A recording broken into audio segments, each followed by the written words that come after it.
Evet, Mualboal'da böyle bir böyle bir resort'a geldik.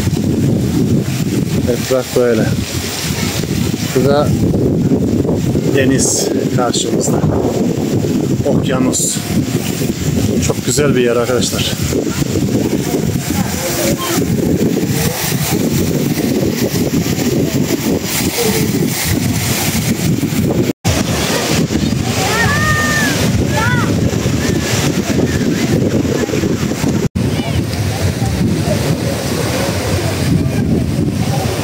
Evet arkadaşlar, bugün de Mualboal'da White Beach'e geldik. Ramazan Şelalesi iki kısımdan oluşuyor. Birinci kısmı burası. Evet arkadaşlar, Filipinli arkadaşlar gerçekten de çok misafirperverler. Herkese selamlar arkadaşlar. Şu anda Cebu'ya yaklaşık otobüste 3 saat mesafede olan bir yere geldim. Burası bungalovlardan oluşan bir yerleşim alanı. Burada 2 gecelik bir yer ayırttım. Hepinizin bildiği Buk'la başlayan ismini tam olarak vermek istemiyorum. Belki reklama girer diye. Uygulama üzerinden 2 gecelik rezervasyon yapalım. Bir de geldim ki burada kocaman yazmışlar girişe promosyonumuz var. İşte kabinler şu fiyata diye benim kiraladığım fiyatın yarısı. Neden böyle bir haksızlık oluyor diye sorduğumda işte patronumuz gelince konuşursunuz falan diyor. Ama bunların bir huyu var. Mesai saatleri dışında asla telefon açıp da böyle bir şey sormuyorlar, bir işi halletmek istemiyorlar. Patronumuz akşam gelir diyorlar. Akşam gelince konuşursunuz diyorlar. Artık düzeltirse bu durumu düzeltecek. Düzeltmezse yapacak bir şey yok. İlk defa kazık yiyen turist ben değilim herhalde. Olmazsa başka yere geçeceğim. Evet, şöyle etrafı size biraz göstereyim arkadaşlar. Benim kaldığım kabin şu hemen şuradaki. Basit bir kulübe. İçinde işte bir yatak var. Herhangi bir gardırop, herhangi bir şey yok. İşte elektrik var.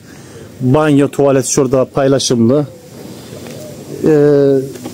Zaten doğayla iç içe kalmaya geldik. Burada böyle 5 yıldızlı otel konforu aramıyoruz. O yüzden gayet yeterli işte. Böyle bir duşu var. Burada işte lavabosu. Arkada tuvaleti var. Etrafı şöyle biraz göstereyim. Etrafta böyle 3, 6, 8, 10 tane, 9-10 tane kabin var böyle. Herhalde 10 tane kabin var. Evet. Bugün de burada kalacağım. Daha önce bir bungalovda kalma deneyimim olmuştu. Nerede olmuştu? Kaz Dağları'nda olmuştu arkadaşlar. Grupça gitmiştik. Gayet eğlenmiştik. Bugün burada yalnız kalacağım. Zaten sadece yatmaya geliyorum akşam. Motosiklet kiralayacağım arkadaşlar. Burada motosikletsiz hiçbir yere gidemezsiniz.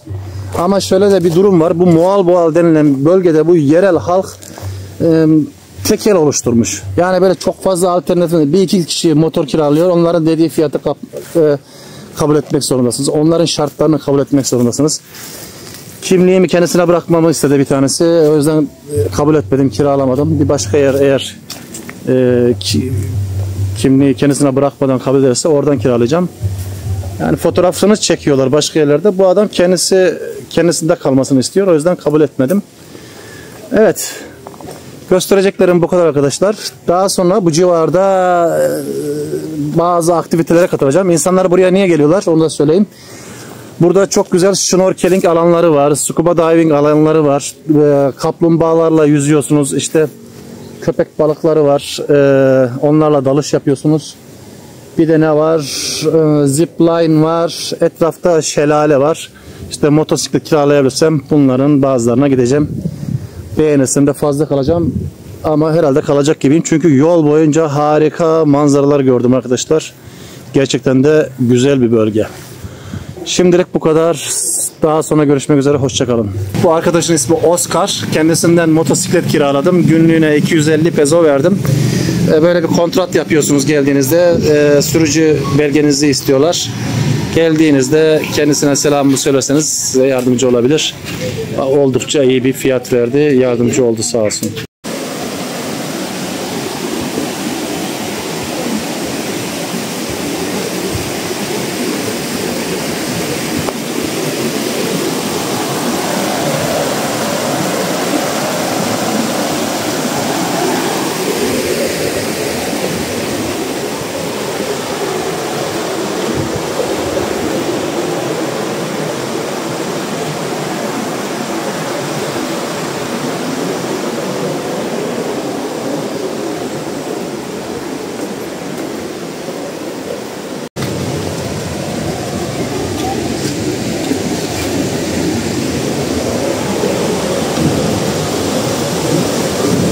Evet arkadaşlar, Kavasan Şelalesi 2 kademe. Bu alttaki Kavasan Şelalesi. Bir de yukarıda var. Bu birincisi. Oldukça güzel görünüyor. Evet, girişte 200 peso ücret ödeniyor. Giriş ücretinden önce de bir de park parası ödemeniz gerekiyor. Girişte hemen lokal insanlar, yerel insanlar park ücreti istiyorlar. 50 peso onlara ödüyorsunuz motosikletinizi park etmek için. Ondan sonra 1,5 kilometre yürüyerek buraya ulaşıyorsunuz. Motosikleti içeri almıyorlar. Sadece yerel insanlar motosikletleriyle girebiliyor, araçlarıyla girebiliyorlar. Turistler için yasak. Para ödemek zorundasınız. Ama öyle çok büyük bir para değil.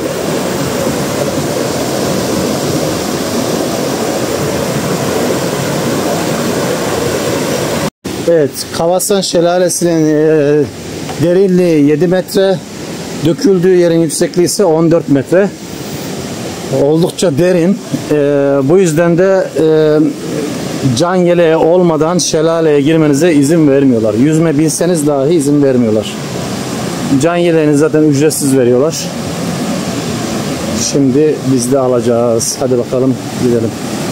Çok güzel görünüyor gerçekten de. Umarım bir şey olmaz. Önceki şelalede Kambugahay'da kulağıma su kaçtı. 2 hafta oldu, hala kulağımla uğraşıyorum. Enfeksiyon kaptı. Yeniden doktora gideceğim burada.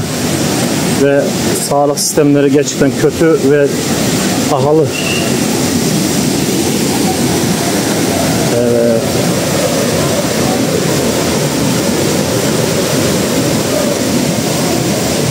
Serinlemek için güzel bir ortam gerçekten. Bu önceki şelaleden gerçekten daha güzel bir şelale.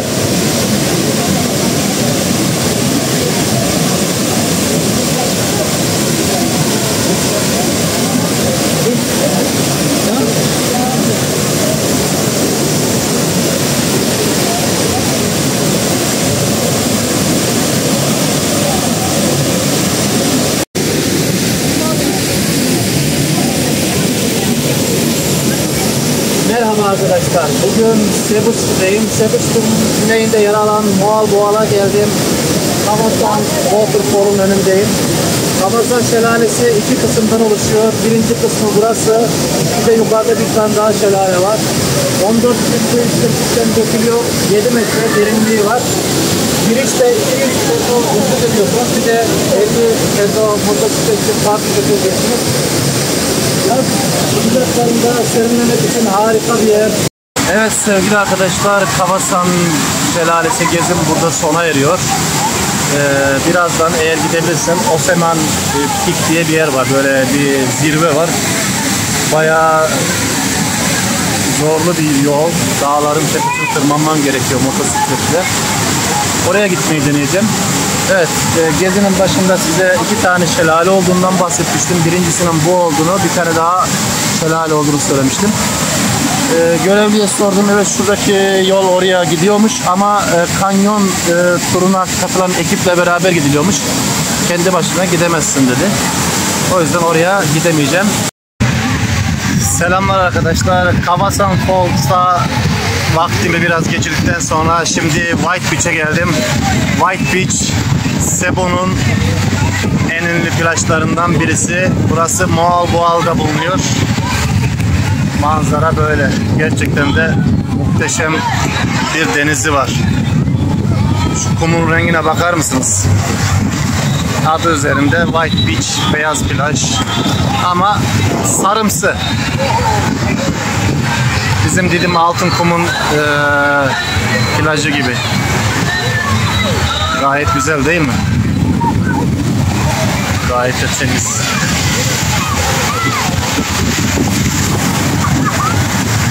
Evet, biraz size şöyle etrafı göstereyim.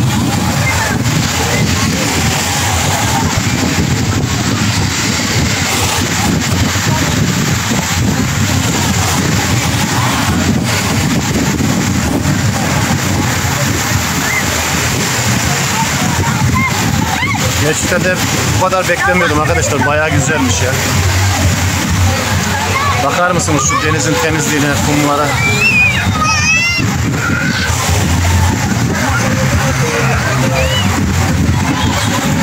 Bugün nedense daha çok yerliler var. Artık turistler özel resortlara mı gidiyorlar bilemedim. Bir de şimdi buranın düşük sezonu, o yüzden çoğunlukla etrafta yerlileri görüyorsunuz.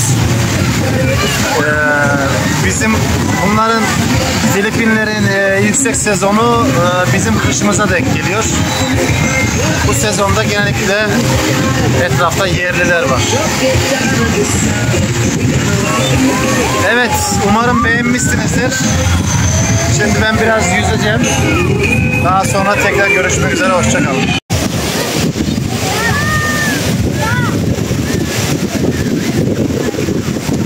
Muhteşem bir deniz.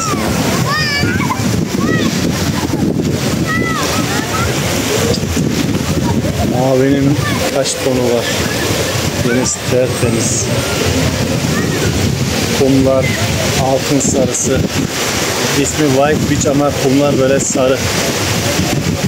Harika.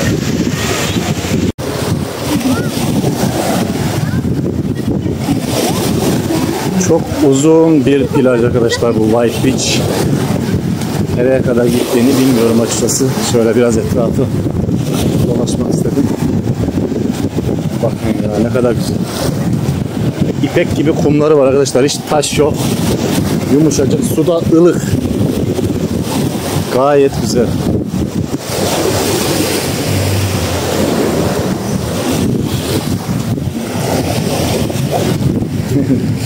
Hello.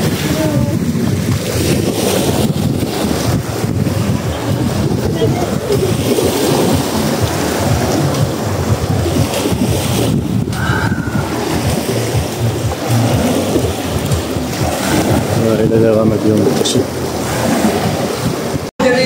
Evet arkadaşlar, Filipinli arkadaşlar gerçekten de çok misafirperverler, Türkler gibi. Beni gördüler, hepsi davet etti. Gel bir şeyler ye, iç diye. Şimdi kendileri size bir şeyler söyler. Evet. Cebu'ya gelin, eğlenirsiniz diyor arkadaşlar. Özellikle Cebu'ya gelin Filipinler'de diyor. Güzel. Really Philippine paradise number. Very nice country and very friendly people, very gentle people, very kind people. I like so much. Yeah, very hospitality people. Yeah. Solo isa Compostela.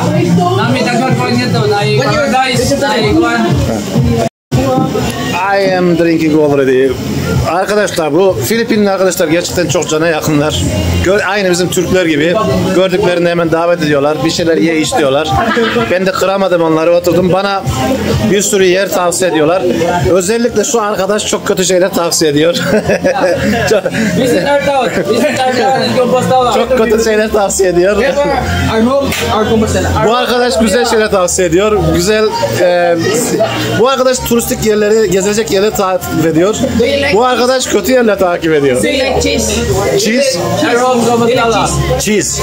Yeah. Where can you find cheese? Filipino don't eat cheese much.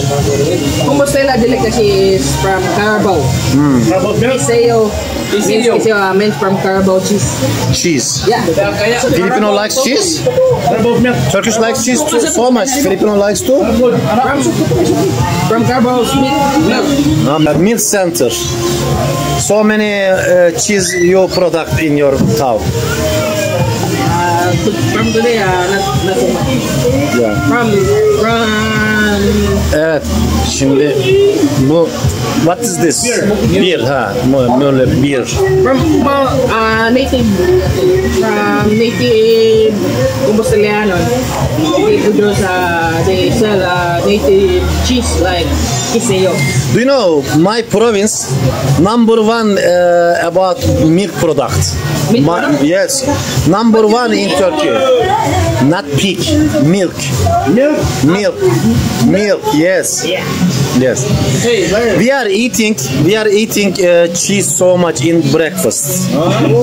Filipino eating mostly rice. Try Kiseo. I hope you try Kiseo. Sayo. Cheese. Cheese. Carabao milk. Kiseo. Oh, okay. I will follow your recommends. It's either Visit our town in Compostela. Okay. Evet, Mualboal'da bir Ukrayna lokantası var. Orada şimdi bir vejeteryan pizza siparişi verdim. Suyla birlikte ne kadar? 300 lira falan. Bana afiyet olsun. Evet, Cebu'nun güneyinde meşhur bir yer var, Mualboal diye. Oraya geldik. Mualboal'ın akşamları böyle. Sezon olmadığından mıdır nedir bilmiyorum. Etraf çok dolu değil. Ama fiyatlar Filipinlerin diğer bölgelerine göre daha pahalı.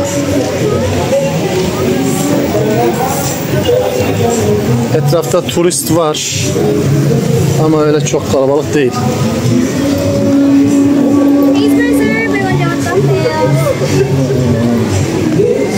Ya böyle işte kızlar içeri davet ediyorlar. Ya.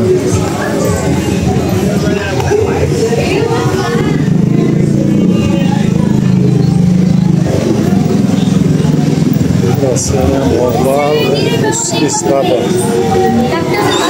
What is this? Ah, cocktail. Buy one, buy it. You can take it. Okay, thank you. Buy one, get one free. Bir tane alana bir tane bedava diyor.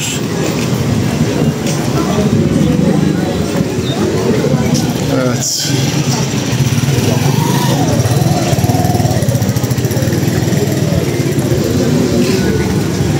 Burası bu kadar. Ara sokaklarda da masaj salonları var.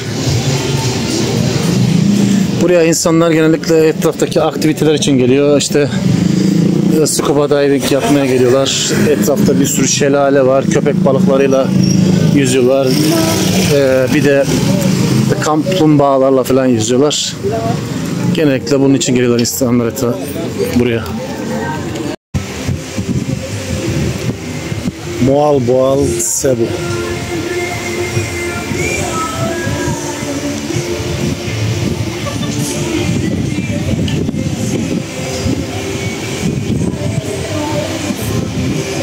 Çok huzurlu bir ortam var manzarada.